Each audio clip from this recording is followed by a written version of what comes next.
अखंड था, प्रचंड था, स्वयं का मानदंड था शूरवीर, था कर्मवीर, खुद में कालखंड था। जो सूर्य था मेवाड़ का, था सिंह सा देहाड़ था। जंगलों में जिया वो खुद में पहाड़ था, जंगलों में जिया वो खुद में पहाड़ था।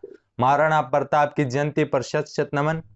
और दोस्तों, आज महाराणा प्रताप की जयंती के अवसर पर आज अपने सारगर्भित रूप से चर्चा करने वाले हैं महाराणा प्रताप के बारे में। तो इस लाइव सेशन से अधिक जुड़ें और जानें महाराणा प्रताप के बारे में। दोस्तों, मेरे प्रिय साथियों, आज का प्रथम प्रश्न है, महाराणा प्रताप के बचपन का क्या नाम था? आपको बताना है महाराणा प्रताप के बचपन का क्या नाम था। उदय था, केसरी था, जयमंत था या कीका था? तो दोस्तों, बताइएगा इसका राइट आंसर।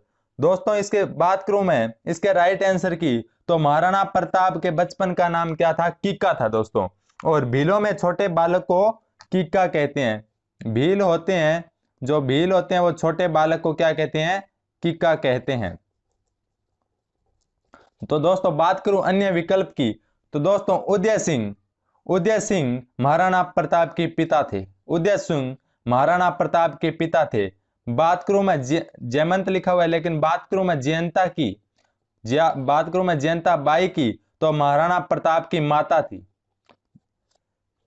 तो बात करूं मैं जयंता बाई की, तो महाराणा प्रताप की माता थी। बात करूं मैं दोस्तों केसरी की, तो मेवाड़ केसरी महाराणा प्रताप को कर्नल जेम्स टॉड ने कहा था। दोस्तों, कर्नल जेम्स टॉड ने कहा था।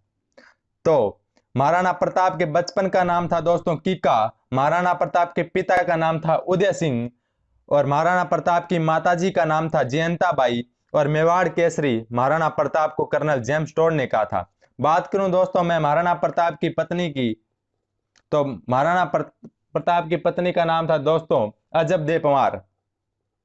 अजब दे पंवार, जो बिजोलिया ठिकाने के एक सामंत की पुत्री थी, अजब दे पंवार। तो इस प्रकार महत्वपूर्ण फैक्ट को जान लिया है अपने। तो दोस्तों, बात करूं मैं अन्य फैक्ट की, क्योंकि अपने को बहुत कम समय में महाराणा प्रताप वीर श्रोमणी भक्त अड़िग अमर स्वाभिमान पूर्ण महाराणा प्रताप को सारगर्भित रूप से अध्ययन करना है बहुत ही कम प्रश्नों के माध्यम से। तो बात करूं मैं दोस्तों जन्म की, आप सभी को ज्ञात है, विदित है, जिस प्रकार महाराणा प्रताप का जन्म 9 मई 1540 को हुआ था। कब हुआ था? 9 मई 1540 को हुआ था, ज्येष्ठ शुक्ल तृतीया के दिन। ज्येष्ठ शुक्ल तृतीया के दिन हुआ था दोस्तों। महाराणा प्रताप जयंती कब आती है? ज्येष्ठ शुक्ल तृतीया के दिन आती है, आज के दिन। और महाराणा प्रताप का जब जन्म हुआ 9 मई 1540 को, तो वार था रविवार दोस्तों, वार था रविवार। विक्रमी संवत था दोस्तों 1597। विक्रमी संवत था दोस्तों 1597। इनका जन्म कहाँ हुआ था? तो अब अपने से प्रश्न पूछा जाता है दोस्तों, महाराणा प्रताप का जन्म कहाँ हुआ? तो महाराणा प्रताप का जन्म कुंभलगढ़ दुर्ग में, कुंभलगढ़ के कटारगढ़ और कटारगढ़ के बादल महल में महाराणा प्रताप का जन्म हुआ था दोस्तों। कुंभलगढ़ के कटारगढ़ में और कटारगढ़ के बादल महल में महाराणा प्रताप का जन्म हुआ था। तो आशा करता हूं सभी मेरे प्रिय साथियों को जो बेसिक कंसेप्ट है सभी समझ में आए होंगे। महाराणा प्रताप के बचपन का नाम कीका था, महाराणा प्रताप के पिता का नाम उदय सिंह था, महाराणा प्रताप की माता का नाम जयंता बाई था, और महाराणा प्रताप को कर्नल जेम्स टॉड ने मेवाड़ केसरी कहा था। महाराणा प्रताप का जन्म 9 मई 1540 को हुआ था, ज्येष्ठ शुक्ल तृतीया के दिन हुआ था, वार रविवार था, विक्रमी संवत 1597 था। महाराणा प्रताप का जन्म स्थान कुंभलगढ़ दुर्ग के कटारगढ़ में बादल महल में हुआ था। तो इसी प्रकार अपने सारगर्भित रूप से जानने वाले हैं, लगातार जुड़े रहें, सेशन का आनंद लेते रहें। बढ़ते हैं नेक्स्ट प्रश्न की ओर। दोस्तों अपना नेक्स्ट प्रश्न है, महाराणा प्रताप का राज्याभिषेक कहाँ हुआ था? अपने महाराणा प्रताप के जन्म से संबंधित सभी फैक्ट को जान लिया, अब आपको बताना है महाराणा प्रताप का राज्याभिषेक कहाँ हुआ था। तो दोस्तों बात करूं मैं इसके राइट आंसर की, इसी जोश और जुनून के साथ लगातार बढ़ते रहिए, क्योंकि दोस्तों आज अपने वीर महान भगत शिरोमणि महाराणा प्रताप के बारे में अध्ययन कर रहे हैं, तो आप जोश और जुनून के साथ अध्ययन करें। तो दोस्तों महाराणा प्रताप का जो राज्याभिषेक हुआ था दोस्तों, वो गोगुंदा में हुआ था। क्योंकि इसकी जो कहानी भी है दोस्तों, मैं आपको बताता हूं कि उदय सिंह की रानी थी, रानी बटियानी। तो रानी बटियानी जगमाल जो महाराणा प्रताप का छोटा भाई था जगमाल को उत्तराधिकारी शासक बनाना चाहती थी और उदय सिंह ने रानी भटियाणी के प्रभाव में आकर जगमाल को राजा बना दिया। उदय सिंह महाराणा प्रताप के पिता थे। उन्होंने रानी भटियाणी के प्रभाव में आकर उन्होंने जगमाल को उत्तराधिकारी बना दिया। लेकिन वहीं पर अखेराज सोनगरा थे, कृष्णदास ब्राह्मण थे। उन्होंने क्या किया, जगमाल को उत्तराधिकारी पद से हटा दिया। अखेराज सोनगरा ने जगमाल को उत्तराधिकारी राजा के पद से उसे हटा दिया और कृष्णदास ब्राह्मण ने 28 फरवरी 1572 को गोगुंदा में महाराणा प्रताप का राज्याभिषेक किया। तो आशा करता हूं कि आपको यह कंसेप्ट समझ में आया कि महाराणा प्रताप का राज्याभिषेक कैसे हुआ। कि रानी भटियाणी थी, वो जगमाल को उत्तराधिकारी शासक बनाना चाहती थी और बना भी दिया था, लेकिन उदय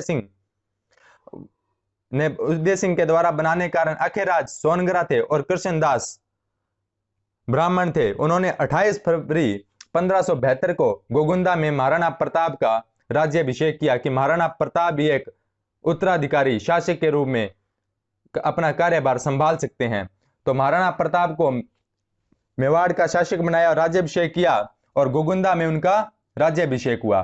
दोस्तों बात करूं मैं विधिवत रूप से राज्याभिषेक कहां हुआ था, तो विधिवत रूप से कुंभलगढ़ में हुआ था। दोस्तों विधिवत रूप से कहां हुआ था, कुंभलगढ़ में हुआ था। तो इस प्रकार दो प्रश्न आते हैं, महाराणा प्रताप का राज्याभिषेक पहले कहां हुआ, गोगुंदा में हुआ, और विधिवत रूप से कहां पर हुआ, कुंभलगढ़ में हुआ। तो दोस्तों जब राज्याभिषेक हुआ तब रावचंद्र सेन भी वहां पर उपस्थित थे, रावचंद्र सेन भी उपस्थित थे।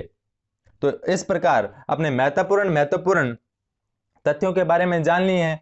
और बात करूं मैं दोस्तों अन्य विकल्प की, अब गोगुंदा भी है, आवरगढ़ भी है, कुंभलगढ़ भी है, दिवेर भी है। तो दोस्तों यही भी महाराणा प्रताप के राजधानियां रही थी, महाराणा प्रताप की राजधानियां रही थी। सर्वप्रथम गोगुंदा थी, उसके बाद में आवरगढ़, जब हल्दी घाटी का युद्ध हुआ, जिसके अपने बहुत ही शानदार और उम्दा तरीके से अध्ययन करने वाले हैं। और आशा करता हूं कि दोस्तों आपको सभी कंसेप्ट समझ में आने और बहुत कम समय में अपने बहुत ज्यादा अधिक मैटर को जानने वाले, आप लगातार जुड़े रहें। और जिस प्रकार दोस्तों गोगुंदा प्रथम राजधानी थी, आवरगढ़ जो ये आवरगढ़ है ये अस्थायी राजधानी थी, उसके बाद कुंभलगढ़ को भी राजधानी बनाया था, उसके बाद दिवेर को राजधानी बनाया था, और अंतिम राजधानी थी दोस्तों वो चावंड थी। अंतिम राजधानी कौन सी थी, चावंड थी। तो सभी राजधानियां अभी आ गई है और राज्याभिषेक को भी आपको पता लग गया है। तो इसी प्रकार अपने सारगर्भित रूप से अध्ययन करेंगे और बहुत ही उम्दा तरीके से लगातार बने रहें। बढ़ते हैं दोस्तों नेक्स्ट प्रश्न की ओर। दोस्तों अपना नेक्स्ट प्रश्न है, महाराणा प्रताप से संधि प्रस्तावकों के रूप में किसे किसे भेजा, यानी आपको बताना है किसे भेजा था महाराणा प्रताप के संधि प्रस्तावकों के रूप में। यानी महाराणा प्रताप है वो अकबर की अधीनता स्वीकार कर ले, उसके रूप में अकबर ने कितने प्रस्तावक महाराणा प्रताप के पास भेजे थे वो आपको बताना है। और किन्हें भेजा था, जलाल खां को भेजा था, या मान सिंह को भेजा था, या भगवान दास को भेजा था, या टोडरमल को भेजा था, या व दोनों, यानी इन चारों को ही भेजा था, या इनमें से किसी को नहीं भेजा था। तो बताइएगा दोस्तों। तो दोस्तों बात करूं मैं इसके राइट आंसर की, तो इसका राइट आंसर होगा दोस्तों स ऑप्शन। महाराणा प्रताप से संधि प्रस्तावकों के रूप में अकबर ने इन 4 प्रस्तावकों के रूप में भेजा था मेवाड़। पहले आए थे जलाल खां, उसके बाद आए थे मान सिंह, उसके बाद आए थे भगवंत दास, और उसके बाद आए थे टोडरमल। अब दोस्तों पूछा जाता है कि जो जलाल खां है वो कब आए थे, तो दोस्तों ये आए थे 1572 में, और मिर्जा राजा मान सिंह आए थे वो जून 1573 में आए थे।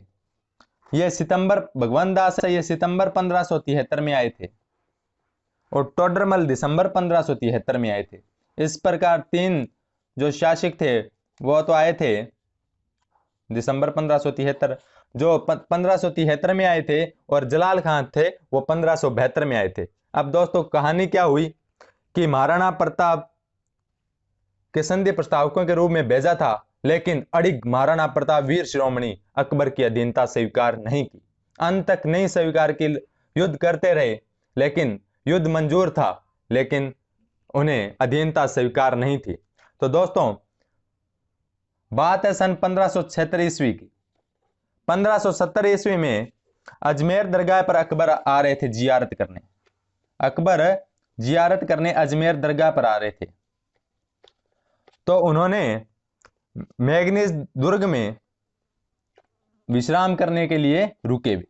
मैगनीज दुर्ग में विश्राम करने के लिए रुके और वहीं पर उन्होंने जब सभी प्रस्तावकों को भेजा बार बार, और मैगजीन दुर्ग में उन्होंने हल्दी घाटी युद्ध की रणनीति तैयार की थी दोस्तों। हल्दी घाटी युद्ध की रणनीति तैयार की थी, और राजस्थान का एकमात्र जो दुर्ग है, किला है, जो मुसलमानी पद्धति से बना है, मुसलमानी पद्धति से बना है। तो यह अपने आप में बहुत ही उम्दा और महत्वपूर्ण प्रश्न है एग्जाम की दृष्टि से।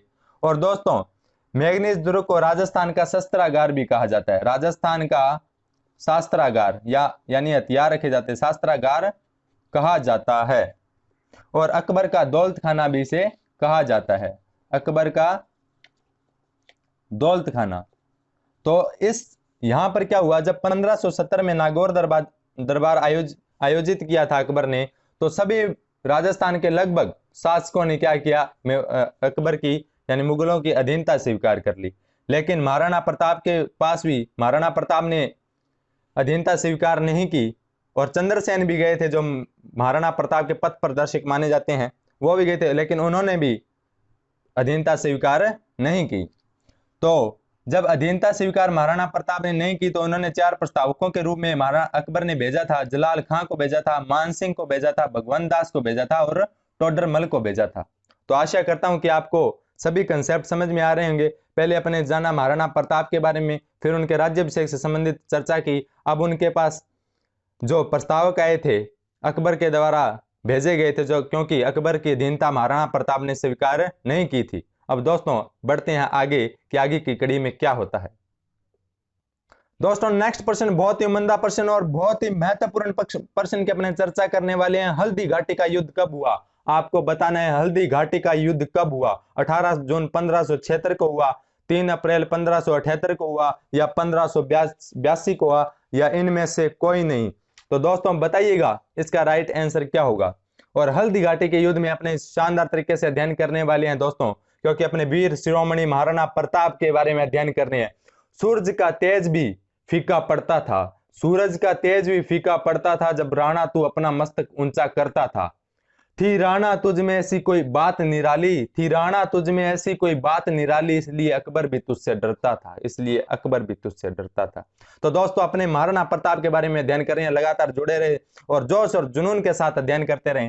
तो हल्दी घाटी का युद्ध हुआ था दोस्तों 18 जून 1576 को हुआ था, 18 जून 1576 को हुआ था। बात करूं मैं दोस्तों अन्य विकल्प की, तो 3 अप्रैल 1578 को कुंभलगढ़ का दुर्ग हुआ था, युद्ध हुआ था दोस्तों, कुंभलगढ़ का युद्ध हुआ था दोस्तों। बात करूं मैं 1582 की, तो 1582 में दिवेर का युद्ध हुआ था दोस्तों, दिवेर का युद्ध हुआ था। और दोस्तों अब बात आ गई है हल्दी घाटी की, तो इसे समग्र रूप से बहुत ही कम समय में जानेंगे। आप जुड़े रहें। देखिए दोस्तों, तो दोस्तों ये हल्दी घाटी की व्यू रचना आपके सामने प्रस्तुत है दोस्तों। आपको दोस्तों समझ में आ रहा होगा, लेकिन दोस्तों अगर समझ में नहीं आ रहा तो आपको इसकी पीडीएफ प्रोवाइड करवा दी जाएगी टेलीग्राम चैनल पर, व्हाट्सएप चैनल पर, लगातार बने रहे। तो दोस्तों जानते हैं हल्दी घाटी के युद्ध के बारे में। तो दोस्तों हल्दी घाटी के युद्ध को स्वतंत्रता प्रेमियों का तीर्थ स्थल भी कहा जाता है, स्वतंत्रता प्रेमियों का तीर्थ स्थल कहा भी जाता है। बात है दोस्तों 18 या 21 जून की 1576 की दोस्तों। अब 18 या 21 जून इसलिए कहा है क्योंकि दोस्तों अलग अलग कई बार एग्जाम में 18 जून भी आती है और 21 जून भी आती है, तो दोनों तिथियां सही है, इनमें टकराव नहीं किया जाएगा। अगर 18 जून आए तो 18 जून सही करना, और 21 जून आए तो 21 जून को हल आपने आंसर देना है। तो दिन था 18 जून 1576 का। एक पक्ष पर महाराणा प्रताप थे तो दूसरे साइड मान सिंह थे। तो 18 जून 1576 को महाराणा प्रताप जो हल्दी घाटी के युद्ध में थे, और एक साइड अकबर के सेनापति के रूप में मिर्जा राजा मान सिंह थे। तो महाराणा प्रताप दोस्तों चेतक पर असवार थे, और इस साइड मान सिंह मर्दाना हाथी पर सवार थे। और दोस्तों बहुत वीरतापूर्ण हल्दी घाटी का युद्ध अपने चरम पर था, और हरावल सेना का जो नेतृत्व कर रहे थे महाराणा प्रताप की ओर से दोस्तों हकीम खां सूर कर रहे थे। और दोस्तों ये सभी प्रश्न फर्स्ट ग्रेड सेकंड ग्रेड में आए हुए हैं, तो दोस्तों जानिएगा, बहुत ही उम्दा तरीके से हल करने वाले अपने। हरावल सेना का जो नेतृत्व कर रहे थे वो हकीम खां सूर थे, और मान सिंह की तरफ से जो हरावल सेना का नेतृत्व कर रहे थे वो आसफ खां थे।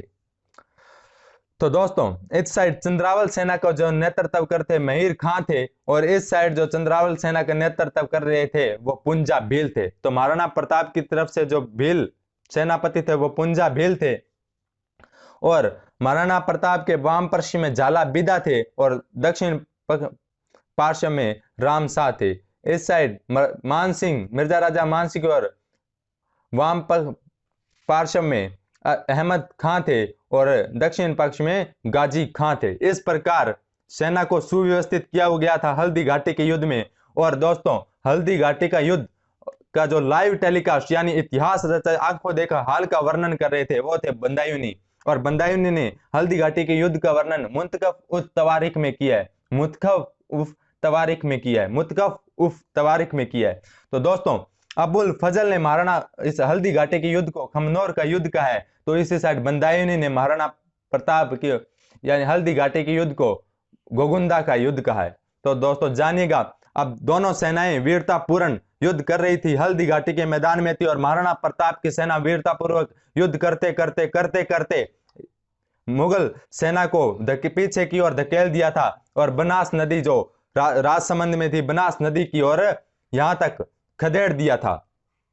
तो उसी बीच जब हार मानने वाली थी मुगल सेना, उसी बीच एक बहुत बहादुर और चतुर कहूंगा मेहतर खां थे बादशाह, उन्होंने कहा जब युद्ध अपने चरम सीमा पर था, हारने वाले थे, उसी तरह उन्होंने एक अफवाह फैला दी कि बादशाह अकबर आ गए हैं, बादशाह अकबर आ गए हैं, डरने की जरूरत नहीं है, बादशाह अकबर आ गए हैं।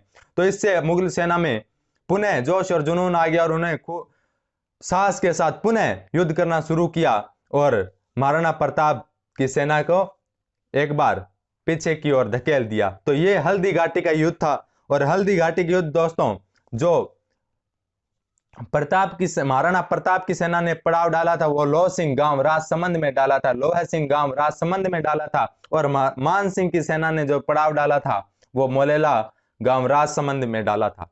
दोस्तों बात करूं मैं शास्त्रागार की, तो महाराणा प्रताप के शास्त्रागार थे वो मायरा की गुफाएं थी। और दोस्तों जो योजना का निर्माण किया था कि हल्दी घाटी का युद्ध ऐसे होगा महाराणा प्रताप की ओर से, तो कुंभलगढ़ दुर्ग में किया गया था। तो बात करूं दोस्तों मान सिंह की तरफ से योजना निर्माण कहां किया गया था, तो दोस्तों मैगजीन दुर्ग में किया गया था। और दोस्तों इसमें महाराणा प्रताप अपने चेतक पर सवार थे, और मान सिंह मर्दाना हाथी पर सवार थे, और खूब भयंकर तरीके से युद्ध अपने चरम सीमा पर था। और बाद में हाथियों का भी युद्ध हुआ, और महाराणा प्रताप के जो विशेष हाथी था, जो सबसे प्रिय हाथी था, उसका नाम राम प्रसाद था। और अकबर का जो हाथी था दोस्तों उसका नाम हवाई था, और मान सिंह का हाथी था वो दोस्तों मर्दाना था। मान सिंह का हाथी मर्दाना था, महाराणा प्रताप का हाथी राम प्रसाद था, तो अकबर का हाथी हवाई था। तो इस प्रकार अपने बहुत महत्वपूर्ण फैक्ट को जान लिया है। और दोस्तों अलग अलग इतिहासकारों ने ऐसे अलग अलग नाम दिए है, तो मैं आपके सामने प्रस्तुत करना चाहूंगा हल्दी घाटी के सभी नामों को।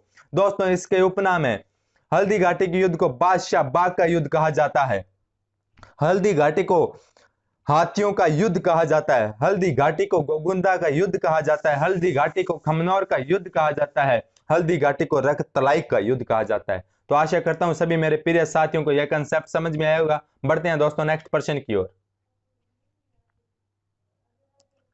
तो दोस्तों नेक्स्ट प्रश्न है, अकबर ने हल्दी घाटी युद्ध की व्यू रचना कहां रची? अकबर ने हल्दी घाटी युद्ध की व्यू रचना कहां रखी? दोस्तों मैगजीन दुर्ग में, कुंभलगढ़ दुर्ग में, मोलेला राजसमंद में, या लोहा सिंह में? दोस्तों इसकी चर्चा अपन कर चुके हैं, बताइएगा दोस्तों। तो दोस्तों अकबर ने जो हल्दी घाटी युद्ध की व्यू रचना रची थी वो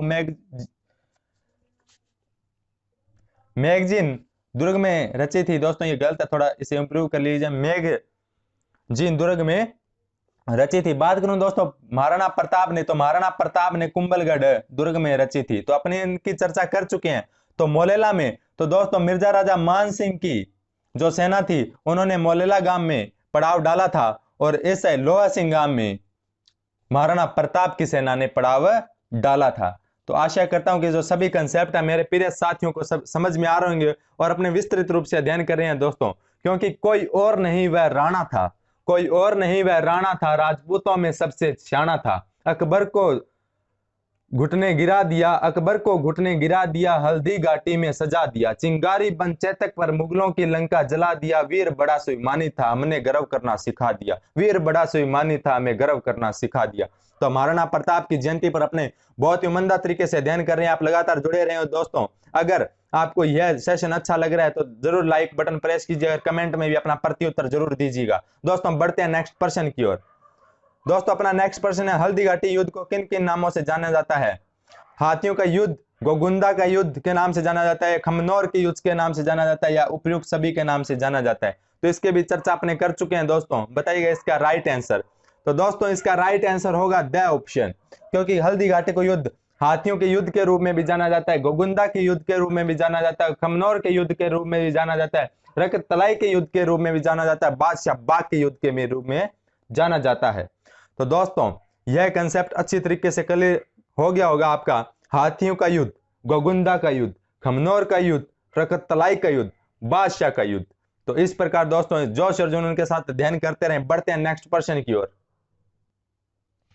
दोस्तों अपना नेक्स्ट प्रश्न है, महाराणा प्रताप का स्मारक स्थित है कहां पर है? दोस्तों मोती मगरी में है, बारडोली में है, बलीचा में है, या महाराय की गुफाओं में है? बताइएगा दोस्तों कहां पर है महाराणा प्रताप का स्मारक? तो दोस्तों महाराणा प्रताप का स्मारक कहां पर है? महाराणा प्रताप का स्मारक मोती मगरी उदयपुर में है दोस्तों। तो इसका राइट आंसर होगा मोती मगरी उदयपुर, ए ऑप्शन। मोती मगरी उदयपुर में दोस्तों फतेह सागर झील के किनारे, फतेह सागर झील के किनारे महाराणा प्रताप का स्मारक स्थित है दोस्तों। बारडोली में दोस्तों बात करूं, बारडोली में तो महाराणा प्रताप की 8 खंभों की छतरी है, 8 खंभों की छतरी है। महाराणा प्रताप की 8 खंभों की छतरी कहां पर है? बारडोली उदयपुर में है दोस्तों। बात करूं दोस्तों बलीचा की, तो बलीचा में दोस्तों चेतक की समाधि है, चेतक की समाधि है दोस्तों। यह बहुत ही वीर घोड़ा था दोस्तों, महाराणा प्रताप का बहुत ही प्रिय घोड़ा था चेतक, और आप सभी जानते हैं दोस्तों। और चेतक पर मैं कुछ पेश करना चाहूंगा। रणबीच चौकड़ी भर भर कर चेतक बन गया निराला था, रणबीच चौकड़ी भर भर कर चेतक बन गया निराला था, राणा प्रताप के घोड़े से पड़ गया हवा का पाला था। गिरता नहीं चेतक तन पर, राणा प्रताप का घोड़ा था, वह दौड़ रहा अरिमस्तक पर, या आसमान पर घोड़ा था, जो तनिक हवा से बाग हिली लेकर सवार उड़ जाता, राणा की पुतली फिरी नहीं तब तक चेतक मुड़ जाता था, राणा प्रताप की पुतली फिरी नहीं चेतक फिर मुड़ जाता था। तो दोस्तों यह था महाराणा प्रताप का घोड़ा चेतक, और आप सभी चेतक के बारे में जानते हैं, और बहुत ही साहसी घोड़ा था दोस्तों, और महाराणा प्रताप के अति प्रिय घोड़ा था दोस्तों। बात करूं मैं अन्य विकल्प की, तो दोस्तों मायरे की गुफाएं क्या है? तो दोस्तों महाराणा प्रताप का जो शास्त्रागार था उदयपुर में, जहां पर अस्त्र शस्त्र रखे जाते थे, तो महाराणा मायरा की गुफाओं में रखे जाते थे। तो दोस्तों आज के सेशन में इतना ही, और आपका जो प्रश्न है आपको कमेंट बॉक्स के माध्यम से बताना है कि दिवेर के युद्ध को कर्नल जेम्स टॉड ने किसकी उपाधि दी है? दिवेर के युद्ध को कर्नल जेम्स टॉड ने किस युद्ध की उपाधि दी है? तो आपको यह कमेंट बॉक्स के माध्यम से बताना है। और आज का सेशन आपको महाराणा प्रताप की जयंती के उपलक्ष्य में जो अपना सेशन रहा कैसा रहा, इसका भी आपको point of view comment box के माध्यम से बताना है। और दोस्तों इसी के साथ वीर शिरोमणि महाराणा प्रताप की जय, और आपसे इजाजत लेना चाहूंगा। जय हिंद, जय भारत।